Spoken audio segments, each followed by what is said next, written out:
মনকে নিয়ে যাবো সেইখানে। কোথায়? ওরে রাখালে রাজা বলে দে না কোথায় বৃন্দাবন, যেথায় শ্যামকুণ্ড রাধাকুণ্ড গিরি গোবর্ধন।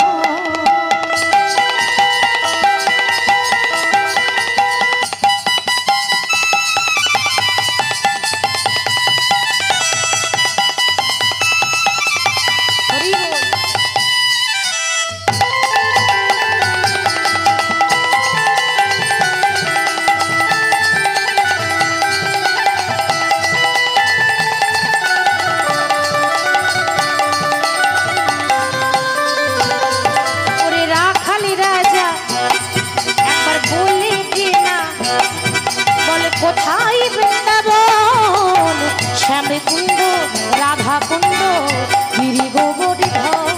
ওরে রাখাল রাজা আমায় বলে দে না কোথায় বৃন্দাবন শ্যামকুণ্ড রাধাকুণ্ড গিরি গোবর্ধন।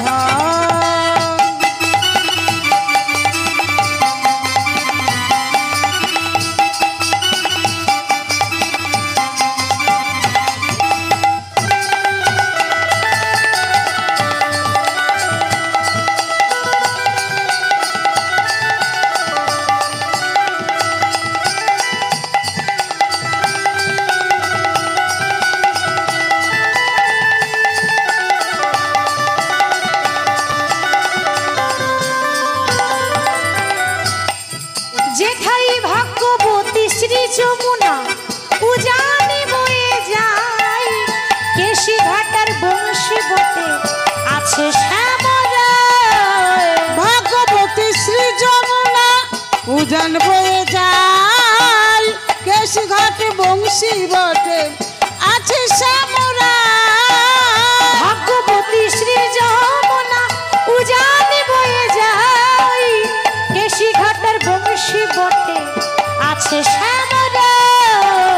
ভাগ্যবতী শ্রী যমুনা উজান বয়ে যায়, কেশি ঘাটে বংশী বটে আছে শ্যামরায়।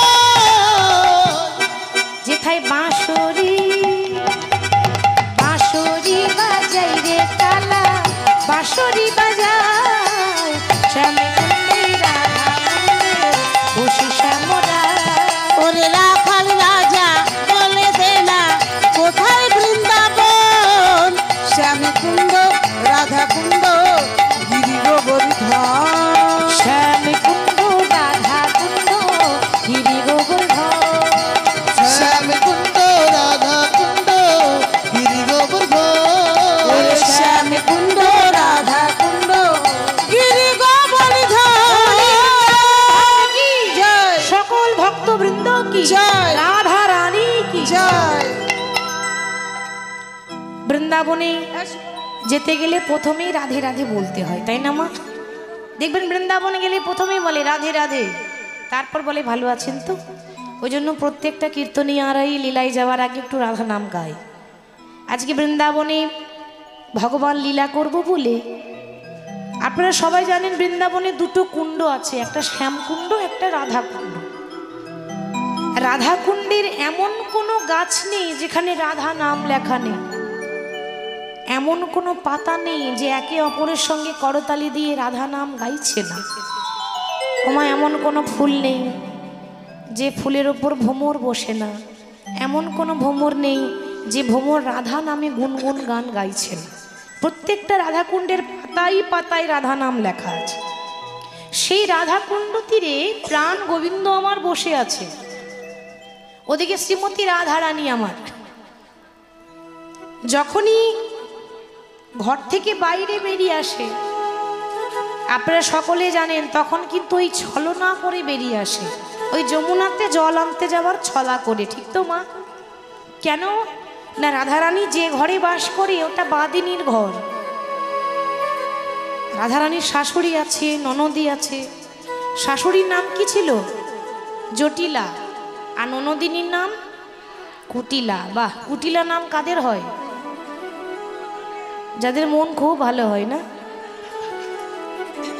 কাদের হয়? হ্যাঁ, যাদের মনের মধ্যে কুটিলতা থাকে, কুটবুদ্ধি থাকে। কি গো, ঠিক তো? এই বৃন্দাবনে রাধারানীর ননদী কুটিলা, তার তুলনা হয় না। কেন? তার মতো কুটিলার মতো মুখোরা আর কেউ নাই। মুখোরা মানে জানেন তো কি? মিষ্টি মিষ্টি কথা। ও যারা খুব ঝগড়ুটে, তাই বলুন, যারা খুব ঝগড়ুটে তাদেরকে বলা হয় মুখোরা, ঠিক তো? একটা কথা বলবো, মিলিয়ে দেখে নেবেন। যারা খুব ঝগড়ুটে হয় না মা, তাদের মুখের ডিজাইনটাই আলাদা হয়। কি গো, ঠিক তো? মিলিয়ে দেখবেন, যারা ঝগড়ুটে হয় তাদের মুখের ডিজাইনটাই কিন্তু আলাদা হয়। তাদের একটা ভাব,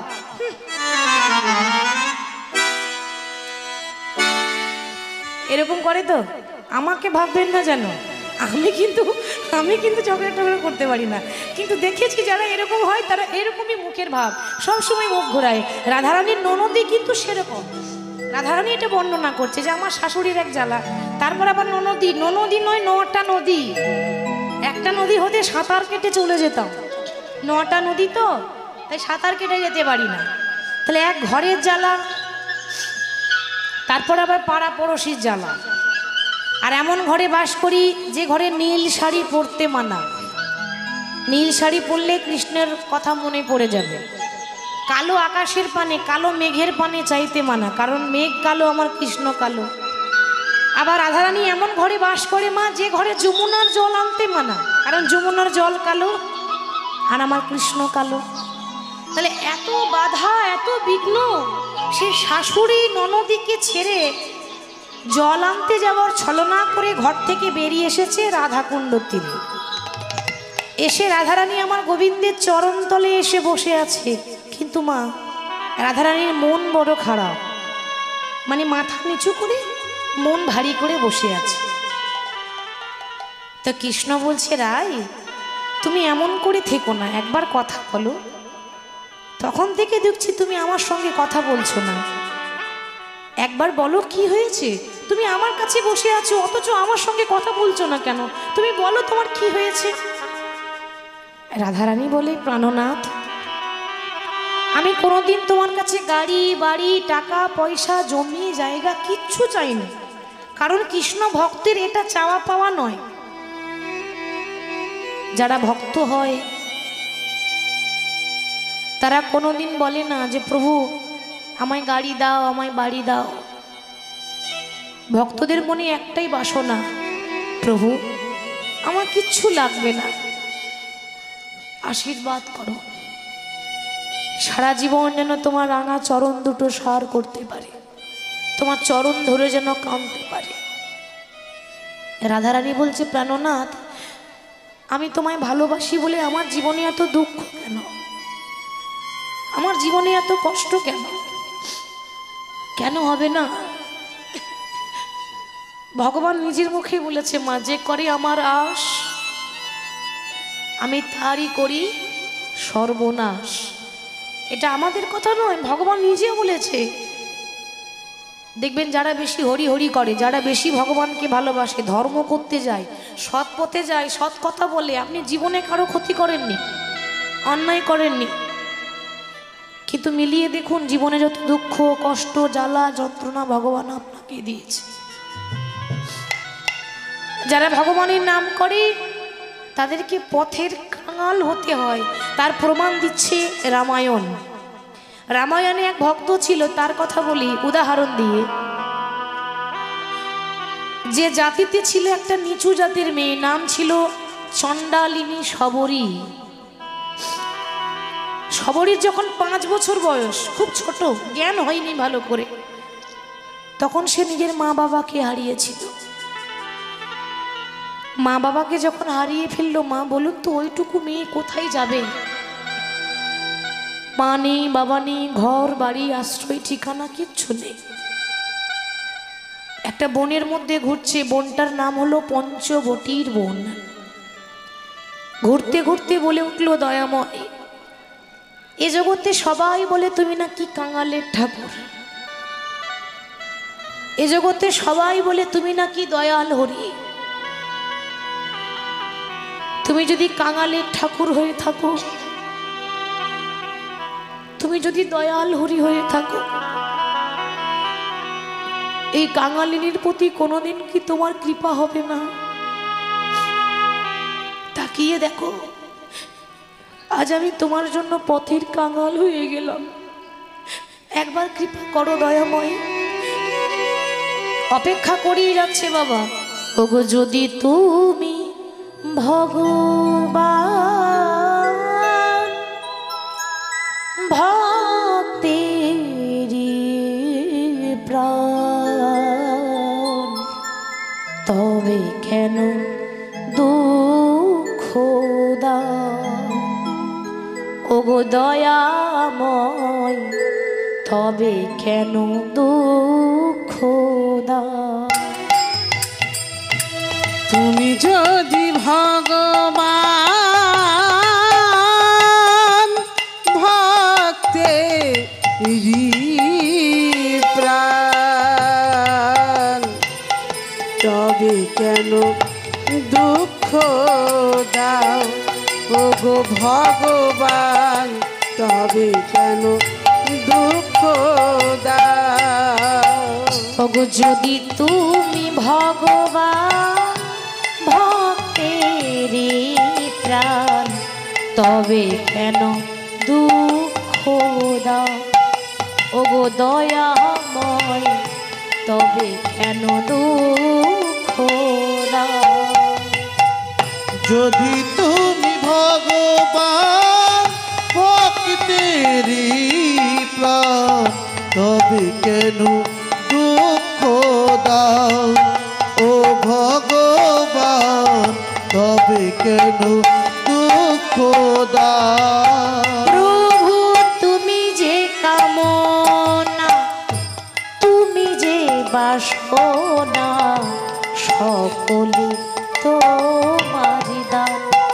ওগো ভগবান, তুমি তো ভক্তের ভগবান। প্রভু তুমি যে কামনা, তুমি যে বাসনা, সকলি তোমারি দান। ওগো ভগবান, তুমি তো ভক্তের ভগবান। প্রভু তুমি যে কামনা, তুমি যে বাসনা, সকলি তোমারি দান। ওগো ভগবান, তুমি তো ভক্তের ভগবান। প্রভু তুমি যে কামনা, তুমি যে বাসনা, সকলি তোমার দান। ও ভগবান, তুমি যে ভক্তের ভগবান। প্রভু তুমি যদি ভগবান ভক্তেরি প্রাণ, তবে কেন দুঃখ দাও? ওগো দয়াময়, তবে কেন দুঃখ দাও? প্রভু তুমি যদি ভগবান নিধাই গৌর হরি বল, হরি ভক্তেরি বল। প্রাণ, তবে কেন দুঃখ দাও? ওগো ভগবান, তবে কেন দুঃখ দাও? 5 বছরের সবরই মনে মনে প্রতিজ্ঞা করলো, প্রভু তুমি তো আমার কাছ থেকে সব কিছু কেড়ে নিয়েছো, আমার আর আপন বলতে কিছু নেই। কি আমার আপন হবে? কার কাছে যাব আমি? কার কাছে আশ্রয় নেব? তবে আমি জানি এ জগতে যার কেহ নাই, তার ভগবান আছে। জীবনে যতদিন বেঁচে থাকবো, ভালো যদি বাঁচতেই হয়, একজনকে ভালোবাসবো, সে হলো প্রভু রামচন্দ্র। আমাদের তো ধৈর্য নেই, তার ধৈর্য দেখুন বাবা। একটা 5 বছরের মেয়ে অপেক্ষা করছে রাম রাম রাম রাম রাম রাম রাম রাম বলতে বলতে সারা জীবন পেরিয়ে গেল। এখনো রামের দেখা পাওয়া গেল না। আজ এত বয়স হয়েছে, ভালো করে হাঁটতে পারে না, চলতে পারে না, লাঠি ধরে যায়। বয়স হয়ে গেছে তো, সংসারও করলো না, শুধু ভগবানকে দেখবো বলে। যেই রাম সেই তো কৃষ্ণ, শুধু যুগে যুগে অবতার আলাদা নিয়েছে। একটা তাল পাতার ঝুপড়ি ঘরে বসে বসে বলছে, প্রভু আর কতদিন তোমার জন্য অপেক্ষা করব বলো, এখনো কি তোমার একটু দয়া হবে না? ভগবান সবকিছু সইতে পারে, দুটো জিনিস ভগবানের সহ্য হয় না, একটা হলো অহংকার,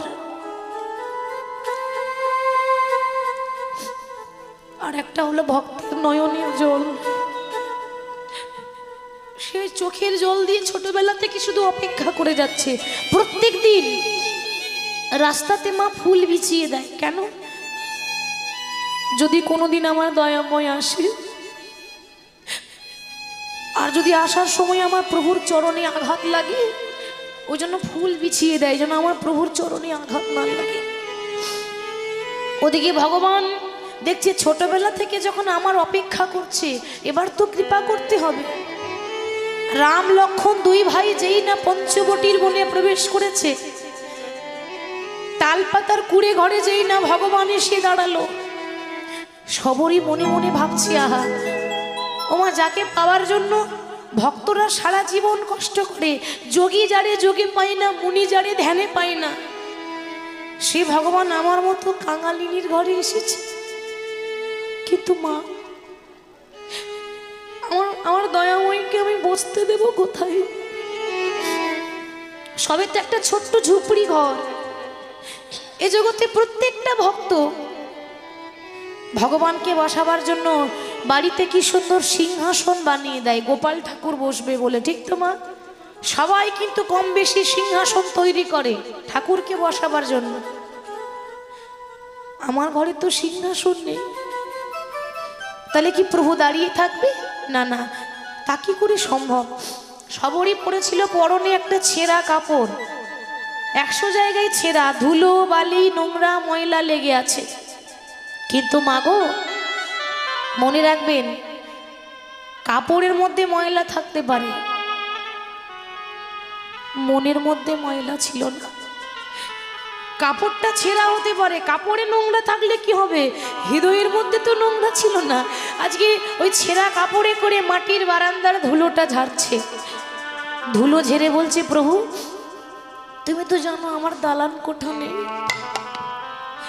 তুমি জানো আমার সিংহাসন নেই, তুমি কৃপা করে আমার মাটির ঘরটাকে সিংহাসন মনে করে গ্রহণ করো। ভগবান মনে মনে ভাবছে যে মাটিতে বসে যে আনন্দ, এতদিন দামি দামি গদিতে বসে সেই আনন্দ পাইনি, সিংহাসনে বসে যে আনন্দ নেই, মাটির ঘরে, ভক্তের মাটির ঘরে বসে সেই আনন্দ আছে। ভগবান বসেছে, ওমা এবার তো পরীক্ষা করতে হবে, এখনো পরীক্ষা বাকি আছে। সবরই তুমি আমায় বসতে তো দিয়েছ,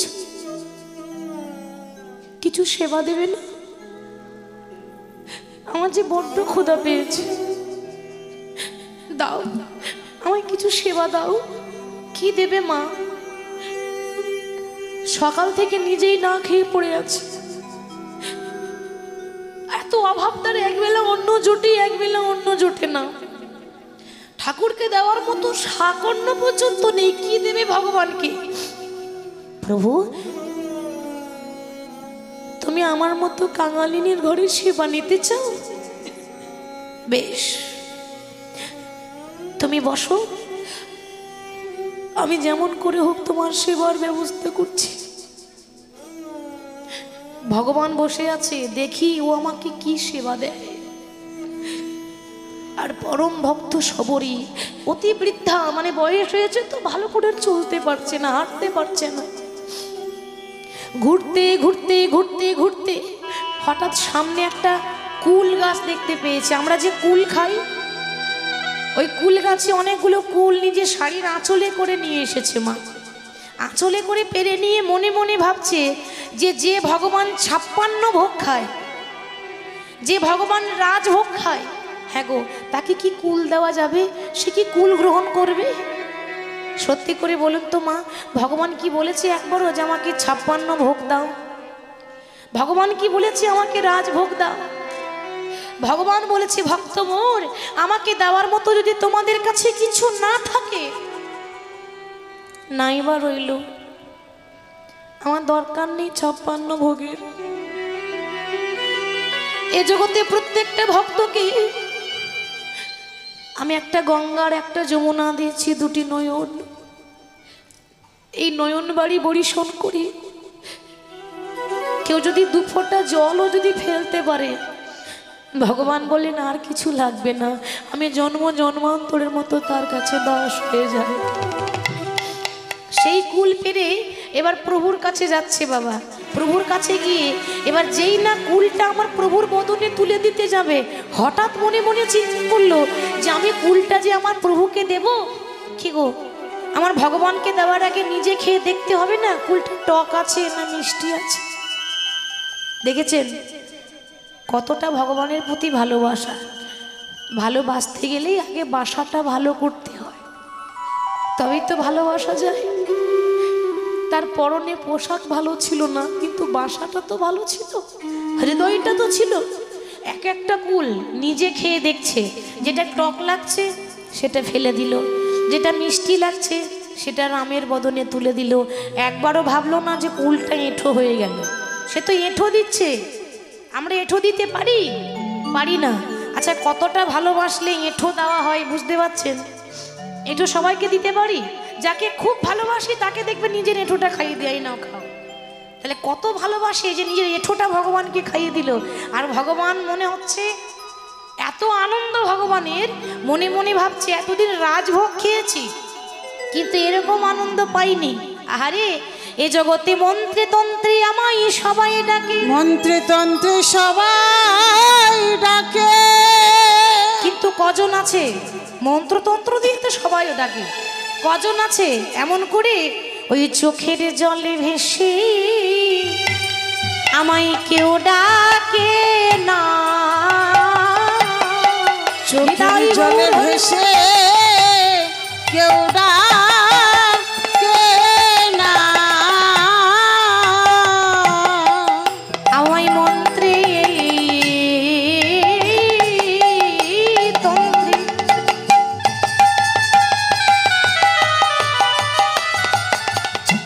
আমায় সবাই ডাকে, এমন করে চোখের জলে ভেসে কেউ ডাকে না।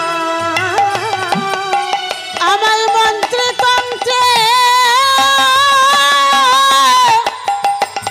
আমার মন্ত্রে তন্ত্রে সবাই ডাকে,